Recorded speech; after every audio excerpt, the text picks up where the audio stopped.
함께 나눌 하나님 말씀은 시편 15편 1절부터 6절까지의 말씀입니다. 제가 봉독하겠습니다.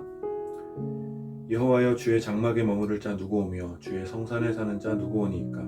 정직하게 행하며 공의를 실천하며 그의 마음에 진실을 말하며 그의 혀로 남을 허물하지 아니하고 그의 이웃에게 악을 행하지 아니하며 그의 이웃을 비방하지 아니하며 그의 눈은 망령된 자를 멸시하며 여호와를 두려워하는 자들을 전대하며 그의 마음에 서원한 것은 해로울지라도 변하지 아니하며 이자를 받으려고 돈을 꾸어주지 아니하며 뇌물을 받고 무죄한 죄를 해하지 아니하는 자이니 이런 일을 행하는 자는 영원히 흔들리지 아니하리이다.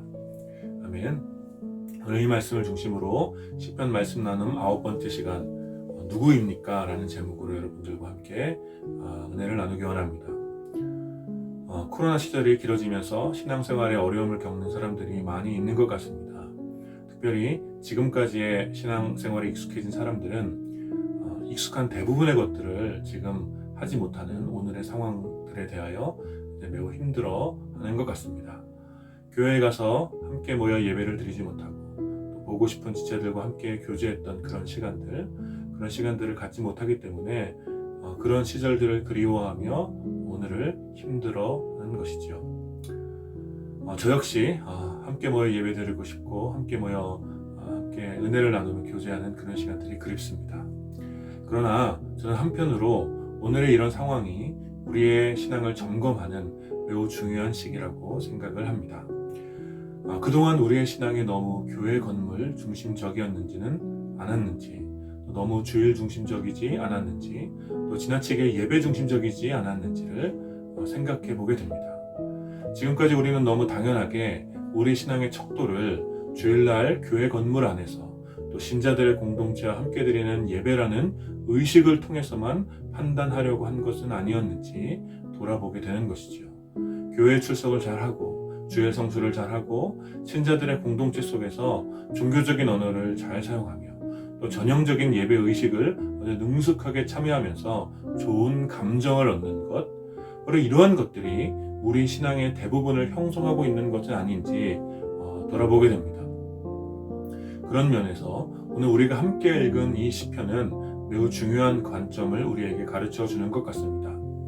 오늘 시편은 다윗의 통치 초기, 즉 성전이 세워지지 않았을 때 다윗이 쓴 시라고 여겨집니다. 다윗이 이제 이스라엘의 통치자가 되어서 나라를 돌아보니 이스라엘 백성의 신앙에 대하여 이야기하고 싶은 것이 생긴 것 같습니다. 그것은 바로 하나님과 진정한 사귐을 갖는 사람이 과연 누구인가 하는 것이었습니다. 아시다시피 유대인들은 율법의 민족이었고 때마다 또 절기마다 장막에 나와 하나님을 향한 종교적인 의무를 성실하게 감당했던 민족입니다. 그런 이스라엘 백성을 향하여 다윗은 오늘 1절에서 이렇게 말하고 있습니다. 여호와여, 주의 장막에 머무를 자 누구 오며 주의 성산에 사는 자 누구입니까? 이 이야기는 단지 율법에 따라 종교적 의무를 감당하기 위해서 장막에 다녀가는 그런 사람들 말고 장막에 거하시는 거룩하신 하나님 앞에 머물러 그 하나님과 사랑의 사귐을 가질 자가 누구입니까? 라고 묻는 것이지요. 유대인들 대부분은 장막에 나와 하나님의 이름을 부르고 제단에 제물을 드렸지만 다윗이 생각할 때 그것은 단지 종교적 행위였지 하나님을 진정으로 사랑하며 하나님과의 깊은 사귐을 갖는 것은 아니라고 생각했던 것입니다. 그래서 다윗은 그렇다면 과연 누가 진정으로 하나님과의 깊은 사귐을 갖는 사람인가? 하나님을 참으로 사랑하는 사람은 누구인가?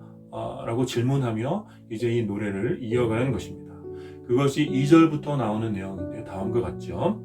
정직하게 행하는 사람, 공의를 실천하는 사람, 그의 마음에 진실을 말하는 사람, 이웃에게 악을 행하지 않는 사람, 하나님을 우습게 여기며 악을 행하는 자들을 멸시하는 사람, 여호와를 경외하는 자를 인정하고 존중하는 사람, 또 마음에 서운한 것이 불리하더라도 그것을 끝까지 지키는 사람, 이자를 받기 위해 돈을 빌려주지 않는 사람, 뇌물을 받고 무죄한 자를 해치지 않는 사람입니다. 다윗은 이와 같은 사람이 바로 하나님과의 진정한 사귐을 갖는 사람이라고 말하고 있는 것입니다. 여러분, 매우 흥미롭지 않습니까? 다윗은 오늘 1절에서 주의 장막에 머무를 자가 누구인지 또 주의 성산에 사는 자가 누구인지를 물으며 그런 사람이 바로 위에 열거한 사람들이라고 대답한 것입니다. 그럼 무슨 말입니까? 다윗이 생각할 때 주의 장막에 머무르고 주의 성산에 거하는 것은 지금으로 따지자면 단지 교회 건물 아니나 또 제사나 예배와 같은 종교적 의식에 행해지는 어떤 공간이 아니라, 그런 어떤 종교적인 공간이 아니라 바로 이스라엘 백성의 일상의 장소가 바로 진정으로 주의 장막에 머무르고 주의 성산에 거하는 곳이라고 이야기하는 것입니다. 하나님과의 참된 사귐을 갖는 사람은 단지 한 장소 안에서만 특별한 어떤 특정한 종교 의식을 통해서 하나님을 만나는 것이 아니라 온 땅을 장막 삼아 임재하시는 하나님의 영광을 위해서 모든 장소에서 하나님의 의를 행하는 사람이라고 오늘 시편은 말하고 있는 것이죠. 따라서 오늘 시편에서 다윗은 종교적인 열심으로 성전에서 드리는 의무만을 중요하게 생각하는 이스라엘 백성을 향하여 하나님과의 참된 사귐은, 하나님 장막 안에서 머무르는 참된 삶이라는 것은 바로 일상의 터전에서 이웃과의 관계를 통해 결정된다는 것임을 노래하고 있는 것입니다. 사랑하는 여러분, 오늘 이 말씀은 오늘 우리들의 상황에 큰 도전을 주는 말씀이라고 저는 생각합니다. 흔히들 좋은 신앙을 생각할 때, 어떤 사람이 신앙이 참 좋다라고 이야기할 때 그것을 하나님과의 관계만을 중요하게 생각하며 이런 이야기를 하는데, 사실 성경은 지속적으로 하나님과의 관계를 이웃과의 관계 속에서 발견할 수 있다라고 이야기하고 있습니다. 우리는 우리의 신앙이 종교 활동이 아니라 신앙 생활이 되기 위해서 우리는 오늘 이 부분을 깊이 이해하고 묵상해야 됩니다. 하나님을 향한 열심과 사랑은 오직 종교적인 언어와 전통적인 예배를 통해서만 고백될 수 있다고 생각하는 것은 성경을 크게 왜곡하고 있다는 것입니다. 우리가 이렇게 건물 중심의 신앙, 또 주일 중심의 신앙, 예배 중심의 신앙 안에만 머물러 있다면 우리 스스로는 종교적인 만족을 얻을 수 있겠지만, 그런 것들을 통해서 우리 스스로 종교적인 만족을 얻을 수 있겠지만, 하나님의 뜻과 하나님의 나라가 이 땅에 임하길 원하시는 하나님과의 깊은 사귐을 갖기는 어려울 것이라는 것입니다. 그래서 종종 이러한 종교 활동에 몰두하는 사람들은 주일에 교회 안에서는 거룩한 종교적인 언어가 입술에 가득하지만 이웃과 더불어 살아가는 일상의 삶에서는 파괴와 폭력의 언어가 입술에 가득한 그런 모순적인 삶을 사는 사람들이 종종 있는 것입니다.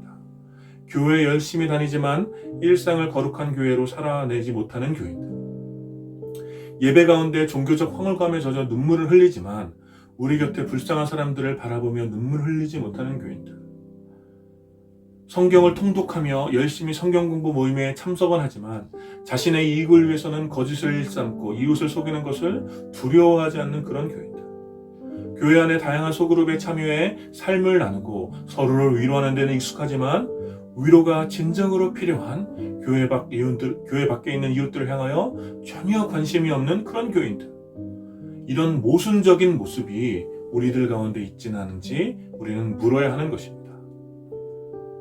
사랑하는 여러분, 어쩌면 교회 건물에 모일 수 없는 이 시절이, 또 주일에 다 같이 모여 종교적인 언어로 삶을 나눌 수 없게 된 바로 오늘이 우리 신앙의 참 모습을 증명할 수 있는 좋은 기회가 되진 않을까요? 여러분, 바로 오늘의 이 시대에 하나님을 진심으로 사랑하고 깊은 사귐을 갖고 있는 사람이 누구입니까? 하나님께서 주시는 청결한 양심을 따라 일상의 삶 속에 정직하게 살기를 몸부림칠 때 하나님과의 사귐이 깊어지는 것입니다. 오늘의 불의를 애통해하며 하나님의 정의를 살아낼 때 하나님의 의에 대한 갈망이 깊어지는 것입니다. 저주와 폭력의 언어가 가득한 시대 속에서 예수 그리스도의 마음으로 이웃을 품어주는 따뜻한 말 한마디를 용기 있게 건네기 시작할 때 우리의 입에 하나님을 향한 사랑이 가득하게 될 것입니다. 극도로 이기적인 시대에 자신의 미래와 관계에 대한 상실로 두렵고 어려움을 겪고 있는 이웃들에게 그들을 진심으로 사랑해주고 대가 없는 나눔과 위로를 건네기 시작할 때 임마누엘 되신 예수 그리스도의 삶을 비로소 배우게 되는 것입니다. 사랑하는 여러분, 여러분의 일상 속에서 바로 이 하나님과의 거룩한 사귐을 살아내시기를 축복합니다. 우리 일상의 모든 시간과 공간이 하나님이 거하시는 장막이 되도록, 그래서 여러분들의 삶의 자리에 함께 있는 우리 이웃들이 하나님의 임재를 경험하고 하나님의 깊은 사랑을 알 수 있게 되도록 여러분의 일상 속에서 하나님과의 사귐이 깊어지는 이번 한 주가 되기를 축복합니다. 사순절 기간이죠. 이 사순절 기간에 우리가 예수 그리스도의 고난에 참여하는 것은 단지 예수 그리스도의 정서적인 괴로움을 함께 느끼는 것이 아니죠. 오히려 그분께서 그 고난을 기꺼이 감당하면서 얻으시려고 했던 것이 무엇인지, 또 그것을 위해 살아내신 삶의 방식이 무엇인지를 기억하며 동참하는 것입니다. 예수님께서는 참 생명이신 하나님으로부터 분리되어 사망 가운데 있는 그 백성을 위하여, 또 그 백성을 통하여 회복하게 될 하나님 나라를 위하여 기꺼이 고통을 감당하셨던 것이지요. 그리고 이 일을 이루기 위한 예수님의 삶의 방식과 또 삶의 모습은 당시의 기준에서 보면 가장 종교적이지 않은 방식이었습니다. 유대 종교의 상징이었던 성전을 허물라고 하셨고, 또 아무 일도 할 수 없었던, 율법에 아무 일도 하기를 금지되었던 안식일에 병자를 고쳐주는 노동을 하셨습니다. 심지어 함께 머물면 같이 죄인이 되었던 바로 종교 밖에 머물던 사람들, 즉 고아와 과부와 병든 자들과 세리와 죄인들과 함께 어울리시며 그들과 함께 먹고 마셨던 것이죠. 예수님의 삶의 방식, 하나님의 나라와 또 하나님의 백성들을 구원하시기 위한 예수님의 방식은 가장 당시의 상황에서 가장 종교적이지 않은 방식이었다는 것이죠. 그래서 당시 가장 종교적이었던 바리새인들과 서기관들은 예수님의 종교적이지 않은 모습을 정죄했으며, 예수님께서는 하나님과의 사귐 없이 종교 안에만 머물러 있던 바리새인과 서기관들을 꾸짖으신 것입니다.